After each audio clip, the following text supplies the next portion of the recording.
I am on a mission to platinum every Assassin's Creed game ever made, starting with Assassin's Creed Shadows. And remember, at 1,000 subscribers, we play a horror game, so make sure you subscribe to the channel so you don't miss it. The Assassin's Creed Shadows Platinum Trophy is an experience I will not soon forget. After 166 hours and a total of 55 trophies, this beautiful game, I'm here to say, even throughout all the controversy and negative reviews, Assassin's Creed Shadows is a step in the right direction for our dear pals over at Ubisoft. In this video, I will complete Assassin's Creed Shadows in its entirety, meaning the entire story, all of the side quests, the fetch quest, and everything else that feudal Japan has in store for us. Our story begins with Yasuke, an African slave who made his way to Japan with his captors. They are on their way to meet the Lord of the land, Nobunaga. The reason for being there is they want to be granted free passage within Japan for their priest and missionary missions. But they are asking for this as if they aren't already roaming the lands, causing trouble for the residents, and Nobunaga is not with the bullshit. He calls them out immediately and lets them know that they should be begging for their counterparts' lives instead of asking permission to do something that they already are doing. You ask me to let your priests walk freely, but your priests are here already, Father Valegnano. Or Perhaps before you worry about your priest feet, you may wish to plead for their heads. the room instantly gets tense, and Yasuke is on point, identifying every threat within the room. Nobunaga noticed this, and he is very impressed with Yasuke. He praises him for his insight and warrior instinct. Nobunaga then requests to speak with Yasuke privately in order to get more insight on his background. Upon leaving this meeting with Nobunaga, he allows the priest to move freely on the condition that Yasuke stays in Japan and serves under him. Fast forward, we cut to Yasuke on the battlefield, and this is when we get our first taste of combat within the game. And also, we pop our first trophy. Oh, shit. Adapt Samurai. Assassin's Creed is typically known for their epic, yet pretty long prologue sequences. And this game is no exception. We run through the raid and we get a chance to really understand and comprehend the fighting mechanics within Assassin's Creed Shadows, especially with Yasuke. And then we shift focus to our young shinobi and my preferred character to play with, Naoe. We see Naoe and her dad overlooking their village, which is currently in flames due to Nobunaga and Yasuke's invasion. With that, Naoe and her dad make their way into town, and we get a taste of combat with Naoe. And honestly, the combat between the two is entirely different. Yasuke is a unit, a tank, who can annihilate an entire village and can sustain a lot of damage. On the other hand, Naoe is more of a glass cannon, focused on stealth. My first one. And it's a trophy. I already know what it is. The prologue concluded with us finding out that Naoe's dad is a part of the Assassin Order. And in a split decision, he decides that we are ready and passes down his hidden blade to Naoe. We are then tasked with retrieving a box that holds some kind of hidden secrets pertaining to the Assassins. We arrive at the place where the box is hidden, only to get backdoored by a masked samurai.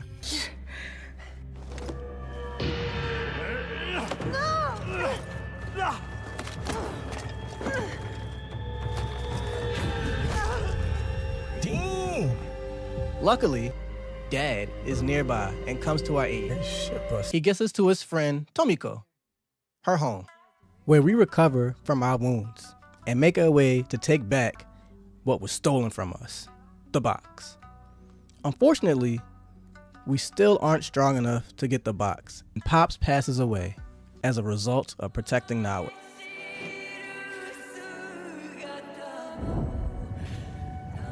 Take the box, run.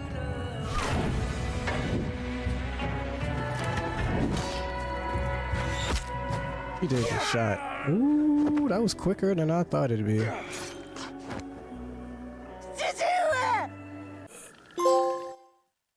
Prologue trophy. This is where we are introduced to the new assassination system in Assassin's Creed Shadows. And also, all the bad guys. The new assassination system really focuses on your target. You have certain people that you need to eliminate, and there are certain things you have to do in typical Assassin's Creed fashions before you get to your target. 2 or 3 objectives that you have to knock out before you go take out the person in command. Whether that thing is eavesdropping, finding that person on the map, infiltrating a base, or dealing with another NPC. I personally loved everything about this change. It made me feel like a real assassin, like I was really hunting down my targets as I went through the game. It made some of the most tedious tasks, such as those prerequisite things before you get to assassination, it gave them purpose and made you feel like you actually need to do these things to find out where said target is. But there is one thing that I do not like about the new system. Well, there's a gripe I have, rather. I personally feel as though there should have been an order in which you take out each member of the Shinbaku. That's the organization for the main game, for the main story. You can literally take out any target in any order, which most people say, why is that a bad thing? In my opinion, if they would have made it structured so you have to take out this person and then this person and then this person, they could have built a more cohesive story around you taking out each person. Granted, each target has their own thing going on. They have their own stories.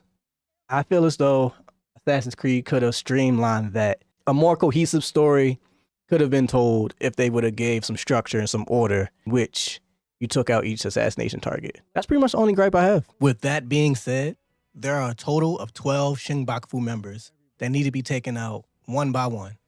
Some targets are more memorable than others. There are great narratives in place with surprises and twists and turns within the story that keep you really invested in what's going on. But Assassin's Creed Shadows really shines with the backstories of Naoe and Yasuke. In the last few Assassin's Creed games, we weren't really given a protagonist that really captivated us. We don't have anyone that the community can fall in love with. Until now, with Naoe and Yasuke. In my opinion, people barely remember the protagonist from the last few Assassin's Creed games, the RPG style ones to be specific. Other than Bayek. We love Bayek from Origins. I don't care what you say. Bayek is goated. As an Assassin's Creed fan, I loved getting to know these characters and really delving into their lore and their backstories. I love getting invested in who they are. The Ezios, Conways, the Altairs, all these characters we grew to love. With that being said, Shadows is coming back to that. We're getting that feeling back, people. Naoe's story in particular being my favorite with this game. I love how they touch on the Assassin Order and her past and how she lost everything and came back to be the greatest shinobi within the land. And Yasuke's story is also fun. From slave to samurai and being the best samurai in all Japan. Unprecedented. Beautiful. These stories between Naoe and Yasuke what really pushes Shadows and helps it thrive to be the beautiful creation that it is. Yes, this is still a Platinum video. Now we're going to transition back into what everyone really cares about. The gameplay. We're here for the gameplay. We're here to see how the game actually plays. I believe the gameplay from Assassin's Creed Shadows is the new norm for future Assassin's Creed titles. The combat felt super fresh and felt really good. And the stealth, chef's kiss. Beautiful. Amazing. One of my new favorite features that they added has to be using shadows within the environment as stealth and cover. This is a huge upgrade to stealth, something none of us really even thought about, and they did it beautifully. They also improved the AI mechanics and the AI intelligence. Let's be honest, in the past games, the AI from Assassin's Creed wasn't the brightest. Even on the harder difficulties, it was a lot of the time easy to just hover over on top of buildings and never get noticed and take out a whole camp. Now, you're on top of a building and you're on a harder difficulty, he'll look up. You're over there. He's over there. And yeah, you're caught. You're done. You're cooked. And that's something I can appreciate personally. There are so many layers to the combat in Assassin's Creed Shadows. More than what you would think. There were things that I was discovering after 50 hours of gameplay that were new, that were fresh. And I love that. A prime example of that would be that you can throw a kunai straight through a shoji door. That's the paper doors within the buildings and the bases and the camp, those paper doors. And also, you can do an assassination through said door as well. Oh, speaking of which, that's a trophy. Hey, trophy. Right there. Shoji door, trophy. Okay, we're still on track. It's a little tech for y'all. Y'all can take that back with y'all and, incorporate that into your gameplay. I'm a master assassin like your boy. A good chunk of the trophies in Assassin's Creed Shadows are related to your hideout, your home base within the game, in some way, shape, or form. And the rest are pretty much attained in the open world if they're not story-based. The hideout is your safe haven and your base of operation. This system builds upon the settlement system within Valhalla and makes it 1,000 times better. If you're anything like me, you can spend hours customizing your base. Make sure you add the buildings that improve your stats early on and upgrade your main buildings as soon as possible as well. It will be a big help, and you get trophies in the process. The open world in Assassin's Creed games is one of the major selling points that Ubisoft hangs their hat on. And I must say, they delivered in Assassin's Creed Shadows. In my opinion, they took a page out of Ghost of Tsushima's book and made sure that the open world was full and had a lot of variety and plenty of things to do. A lot of the time, I found myself going off the beaten path and exploring a bandit camp, chasing an animal, following an NPC, listening to what an NPC said, and going to figure out what they were talking about on my own. I personally played the game in immersive mode, and I suggest you do that as well. There are no map markers to point me in any direction. I had to literally listen, follow instructions, and read, figure out where I was going most of the time in the game. Some points it became cumbersome, but overall I loved it and it kept me really engaged with what was going on in the game. Also, if you do not play in immersive mode, there is a missable trophy. And what's crazy, this isn't even the best part of the open world. I absolutely love the weather system in Assassin's Creed Shadows. Ubisoft, please incorporate this into every game you make. Whether it's Assassin's Creed, Watch Dogs, whatever it is, you put this weather system in every game from here on out. The weather system makes the game super dynamic and nothing is ever the same. And it is beautiful to look at also. You have to change the way you approach the game depending on what season it's in. For example, in the wintertime, if you're climbing on top of rooftops and there's icicles down, you knock an icicle off, enemies can hear that. If you want to escape and use some water in the wintertime, you can't swim because the lakes are frozen over, which is also a trophy. Use the reed, get in the water, get a trophy.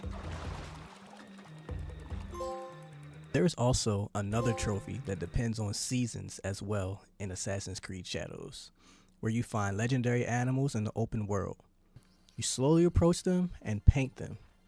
These legendary animals only appear at a certain time of day, in a certain spot, during a specific season.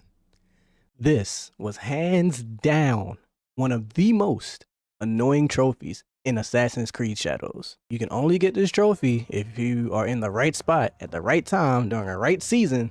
When you're hunting for this trophy, if you get distracted and go off somewhere and the season changes, you're out of luck.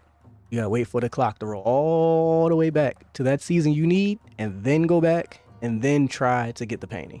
And a lot of people, from what I was seeing, was having trouble sometimes getting the actual painting, getting up close to them, which also could be annoying. If they run, you gotta wait again until the season rolls back and hope they're there.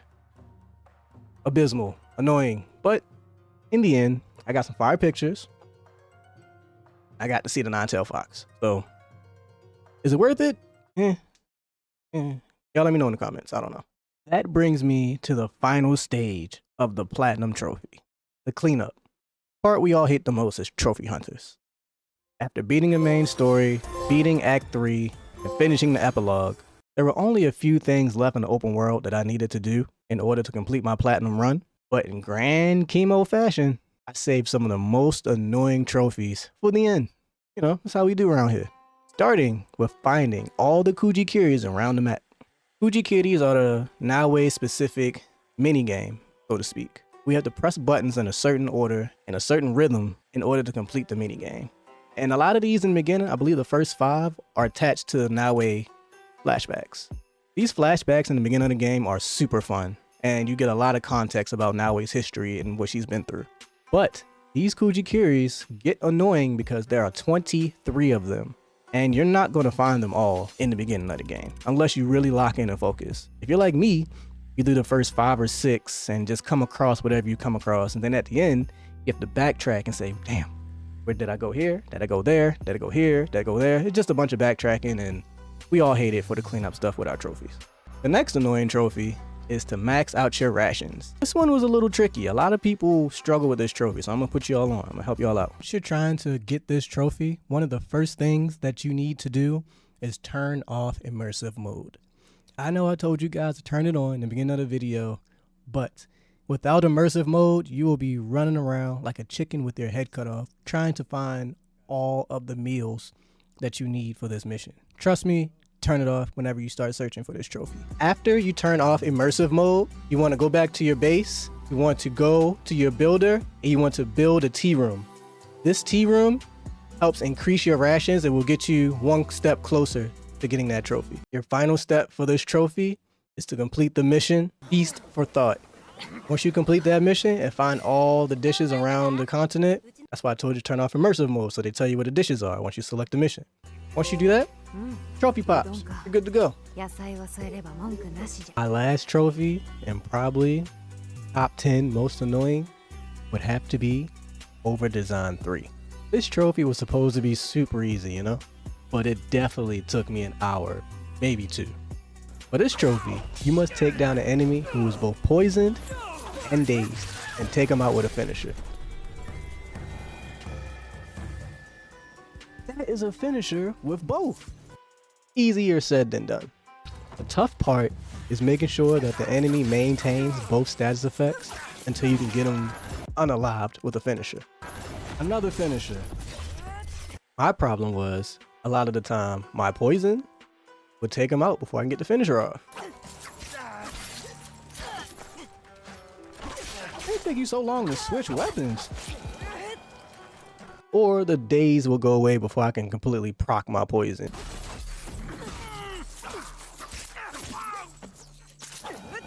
He just dies from the poison. Or I would just take him out with a regular move. No finisher. Just, it's done. No, I'm worried about you. Finisher, no?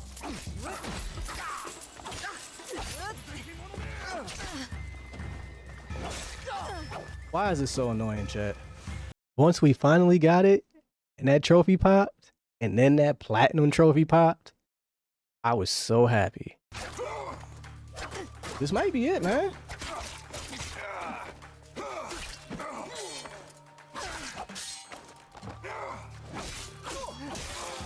There you go. Go! Give me all my trophies.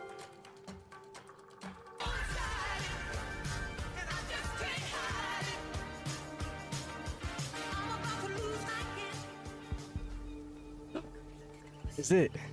That is it. My third platinum trophy that we've got done on this channel.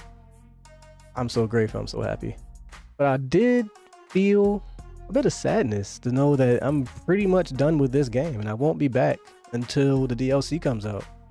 Bittersweet. And when it's all said and done, my opinion, Shadows is a very, very, very, very good installment to the Assassin's Creed franchise. I dare to say, even one of my favorites, up there with 3, Origins, and Black Flag. It's up there.